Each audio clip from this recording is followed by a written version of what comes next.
Olá pessoal, tudo bem? Aqui é o professor Gustavo, da disciplina Gestão de Projetos, do curso técnico em Administração. Espero que vocês tenham aproveitado o máximo possível aí as nossas aulas, que vocês tenham aprendido aí um pouquinho mais sobre gerenciamento de projetos, né? Entendido como funcionam os projetos e como que a gente pode aplicá-los nos mais diversos momentos de uma empresa em que a gente possa ajudar na administração. Eu vou fazer com essa aula aqui um resumão, né? Vamos fazer uma revisão geral de tudo aquilo que a gente viu durante a disciplina e espero poder clarear um pouquinho mais para vocês o que a gente está trabalhando aqui. Tudo bem? Bora lá? Bom, a gente começa dentro das nossas primeiras semanas, né, semana 1 e 2, a gente trabalha um pouquinho mais a parte conceitual do que é um projeto, né? De como que esse projeto, quais são as características principais, quais são os elementos principais de um. A gente começa falando então que um projeto é um desafio temporário para criar um produto, um serviço ou um resultado. Isso é uma característica muito comum dos projetos. Todo projeto ele tem início e fim definidos, né? Ele tem um objetivo definido, ele é para criar um produto, um serviço, um resultado, uma ideia, ok? E aí a gente trabalha com gerenciamento de projetos para a gente definir os produtos ou serviços que a gente vai trabalhar nesse projeto, os objetivos que a gente vai atingir, né? Quais são os objetivos que nós precisamos entregar ao nosso cliente. Um pouco mais para frente a gente vai falar disso, vai falar de quem é o nosso cliente no projeto, né? E dar um roteiro, dar um norte para que esse projeto seja bem desenvolvido, né? Então a gente define aí qual é a equipe do nosso projeto, qual é o foco que a gente vai ter, qual é a direção que a gente vai trabalhar e de que maneira que a gente vai controlar esse projeto durante toda a realização, durante toda a aplicação dele. Bom, nos dias de hoje, gente, para desenvolver novos produtos, novos serviços, novas ideias, para que a gente possa ter padronização, para que a gente possa atender as necessidades que o mercado nos exige, né? Cada vez com mais eficiência, a gente precisa trabalhar com o gerenciamento de projetos, né? Porque fazer um projeto nada mais é do que a gente planejar detalhadamente tudo aquilo que a gente vai fazer, tudo aquilo que a gente vai atingir, realizar, prever o que pode acontecer, prever quais são as coisas que podem, no meio do caminho, às vezes interferir, né? E planejar também custo, planejar tempo, planejar as pessoas que são responsáveis por um projeto. Bom, gente, dando sequência, a gente tem em 1969 a fundação do PMI, que é o instituto responsável por padronizar as formas de se gerenciar um projeto. Então, desde que foi criado o PMI, se desenvolveram ferramentas e técnicas de gestão de projetos, que é o que a gente desenvolve nessa disciplina, tá?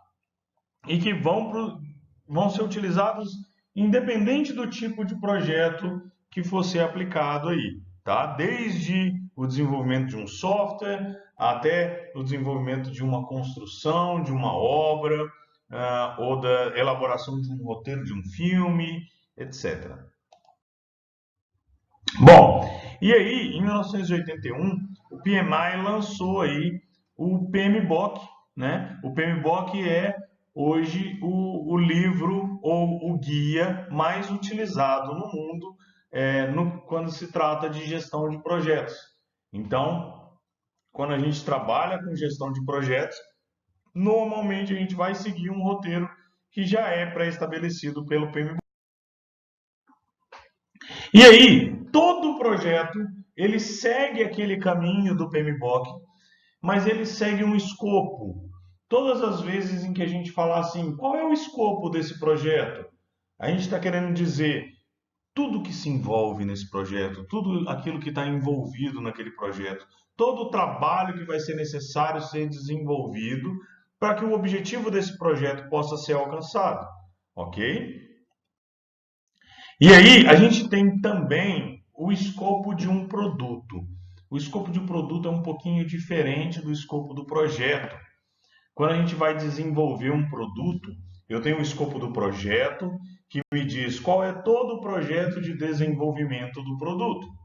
Mas quando eu falo do escopo do produto, eu estou dizendo quais são as características, quais são as especificações desse produto. Ou seja, quais são as características que esse produto e funcionalidades que ele deve ter para que ele seja considerado um produto de qualidade ao final. E quando eu falo do escopo do projeto, quer dizer quais são aquelas características ou quais são as exigências para que o projeto seja desenvolvido. A gente pode desenvolver dentro dos nossos projetos produtos físicos, sejam eles de construção civil, sejam eles um equipamento, sejam eles um projeto, um produto, enfim. Como vocês puderam ver, por exemplo, no caso do Ministério de Obras Públicas do Chile, né, que a gente desenvolveu aí na nossa disciplina. E aí eu tenho como produto um produto físico, que era a construção dos estádios. Eu posso ter ainda o desenvolvimento no projeto de conceitos e informações. Eu posso desenvolver um projeto para pesquisa e desenvolvimento, posso desenvolver um projeto de uma consultoria, posso desenvolver um projeto que seja um roteiro de um filme, tá? O filme propriamente dito pode ser outro projeto, que seria, no caso, um produto físico. Eu posso ainda desenvolver um projeto para a realização de um evento. Vamos supor aí, nós tivemos recentemente a realização da Copa do Mundo no Brasil, das Olimpíadas, ou a realização de um espetáculo artístico, enfim, a gente pode desenvolver um projeto para a realização desse evento. Bom, gente, para a gente classificar então o que é um projeto. Todo projeto ele tem início e fim definidos, então é um projeto temporário. Todo projeto desenvolve um produto, um serviço ou um resultado. Todo projeto é de elaboração progressiva.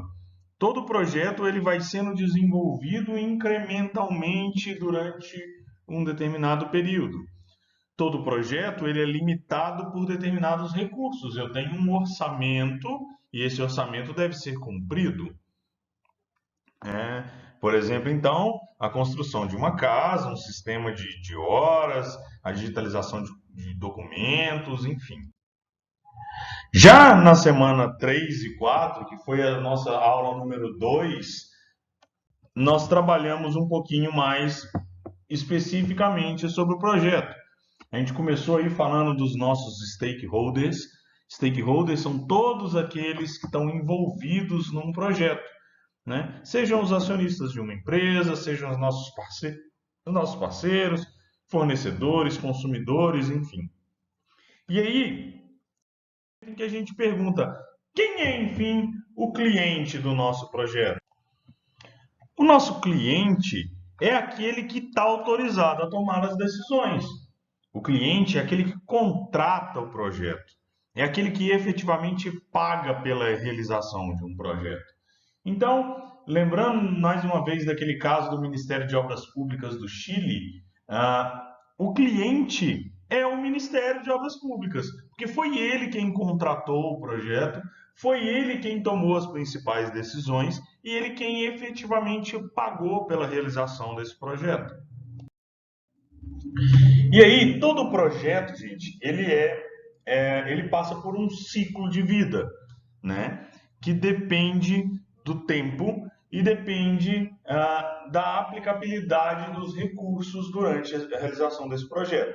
Então, tudo começa com a fase que a gente chama de inspiração, ou a fase inicial, em que a gente levanta todas as características, todas as necessidades iniciais aí de um projeto. Depois a gente passa pela fase de concepção, é a fase em que a gente começa a colocar esse projeto meio que em uma ordem já pré-estabelecida.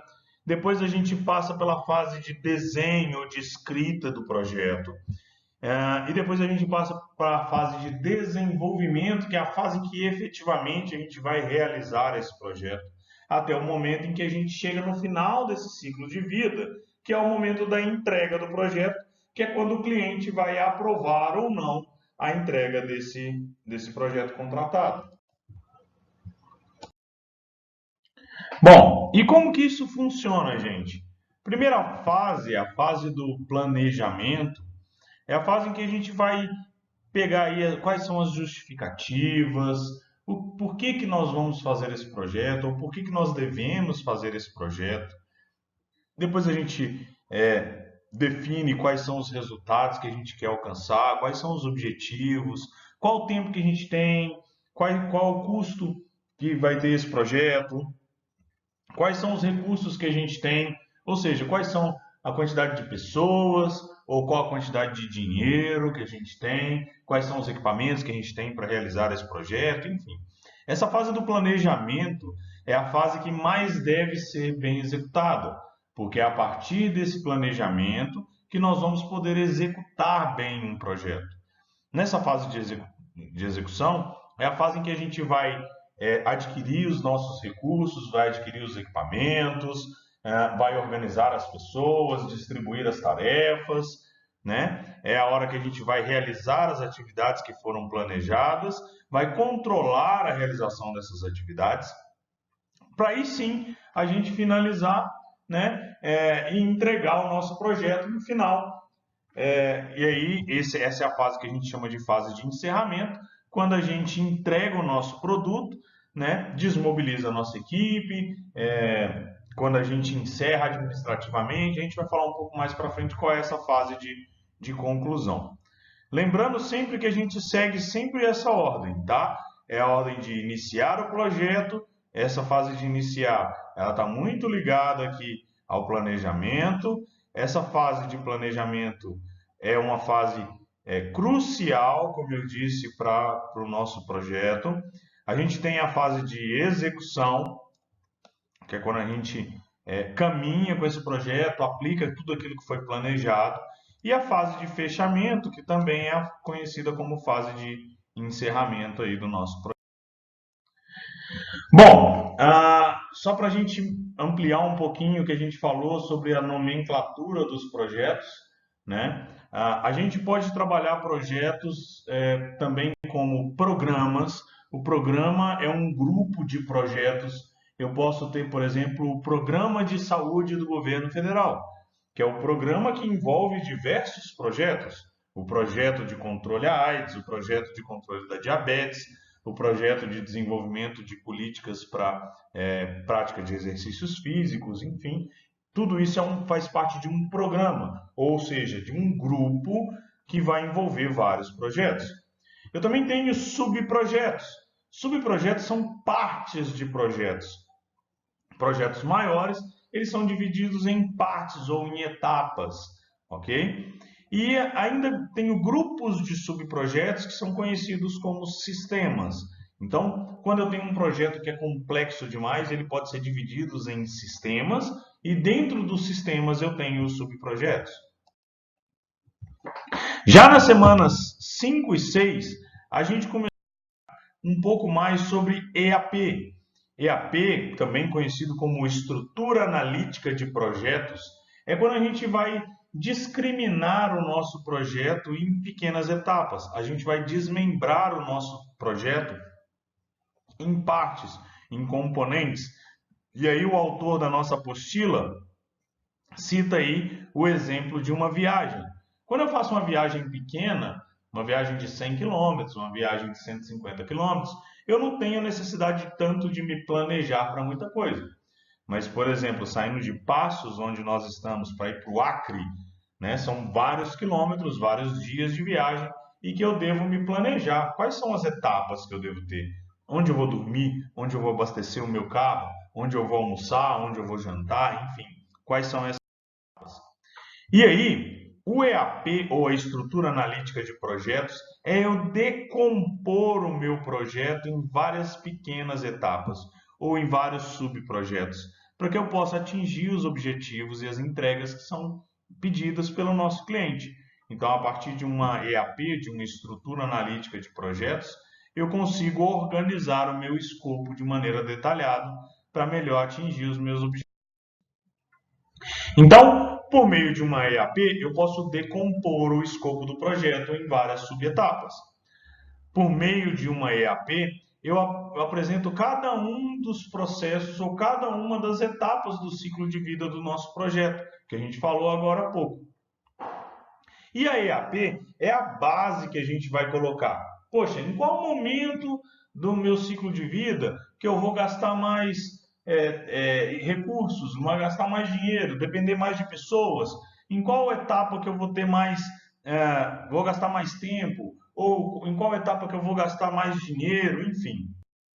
E para a gente poder estabelecer corretamente tempo e custos, né? Quais são os prazos que a gente vai cumprir, quais são os recursos que a gente vai utilizar, a gente utiliza principalmente o orçamento do projeto para o estabelecimento dos custos e o cronograma para o desenvolvimento do tempo e acompanhamento do tempo de realização de um projeto, né? Os prazos e os custos são os meios que a gente tem para poder realizar um projeto, para poder realizar o desenvolvimento de um produto. E a gente finalizou a semana 7 e a semana 8, que foi a conclusão, falando sobre qual é o momento da gente encerrar o projeto e o que a gente deve fazer. A primeira etapa é quando a gente encerra o contrato com os terceiros, todos aqueles que foram contratados, as empresas que foram parceiras, enfim, a gente vai encerrar com elas o contrato, fazer os pagamentos que são necessários, né? Acertar se as atividades que foram contratadas efetivamente foram cumpridas ou não, e depois a gente passa para o encerramento administrativo, né? Na fase do encerramento administrativo, a gente fecha toda a documentação, os arquivos técnicos, os arquivos financeiros, e acompanha o desenvolvimento, o desempenho do nosso projeto, para saber se tudo aquilo que estava dentro do escopo do projeto foi realizado ou não. Bom, enfim, essa é uma breve revisão de tudo aquilo que a gente trabalhou. Espero que eu possa ter clareado um pouco mais para vocês aí o que a gente trabalhou aí dentro dessa disciplina. Eu vou abrir um fórum aqui abaixo para as dúvidas de vocês. Vou estar à disposição durante toda essa semana. Então, caso vocês tenham dúvidas, podem postá-la no fórum e a gente vai respondendo na medida do possível. Tá bom? Para qualquer dúvida também, o meu e-mail é gustavo.valadares@ifsuldeminas.edu.br. Vocês podem me contactar por lá, né? Ou por meio dos seus tutores aí, para a gente poder finalizar. Agradeço muito aí a atenção de vocês e estou à disposição. Fiquem com Deus, tenham uma ótima semana de estudos e até a nossa prova. Um abraço.